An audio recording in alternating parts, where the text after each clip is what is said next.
ഒരു പ്രധാനപ്പെട്ട കാരണം എന്ന് പറയുന്നത് നമുക്ക് നല്ല റോഡുകൾ വരുന്നുണ്ട്.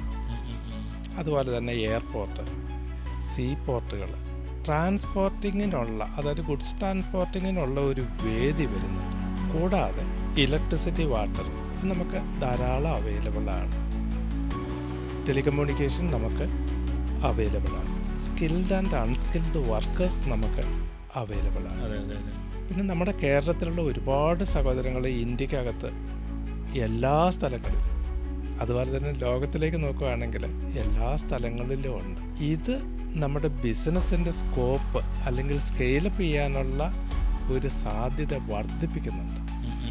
എവിടെ നോക്കിയാലും അല്ലെങ്കിൽ എവിടെയാണെങ്കിലും കേരളത്തിൽ നിന്നുള്ള സഹോദരങ്ങളുണ്ടല്ലോ എന്നുള്ളത് നമുക്ക് ഈ പറഞ്ഞത് ബിസിനസ്സിൻ്റെ സ്കോപ്പ് ആ ഏരിയയിലേക്ക് മൂവ് ചെയ്യാനാണ്. അതായത് മികച്ച ഒരു അടിസ്ഥാന സൗകര്യം നമുക്കുണ്ട്, അതുണ്ട്. അതുപോലെ തന്നെ ഗവൺമെൻറ്റിൻ്റെ ലെവലിൽ നിന്ന് നോക്കുകയാണെങ്കിൽ, ഗവൺമെൻറ് ഇപ്പം മാനുഫാക്ചറിങ് യൂണിറ്റുകൾ വരുവാണെങ്കിൽ അതിനൊക്കെ സബ്സിഡി കൊടുക്കുന്നുണ്ട്. അതേപോലെ തന്നെ ഫൈനാൻസ് സൗകര്യങ്ങളും ഞാൻ പറഞ്ഞത് വലിയ ഒരു റേറ്റ് ഇല്ലാതെ അവൈലബിൾ ആക്കുന്നുണ്ട്. അപ്പോൾ ഈ ഒരു നമുക്കിപ്പോൾ ഉള്ള ഒരു ഫെസിലിറ്റി യൂട്ടിലൈസ് ചെയ്യുക എന്നത് വളരെ നല്ല ഒരു ആശയമാണ്.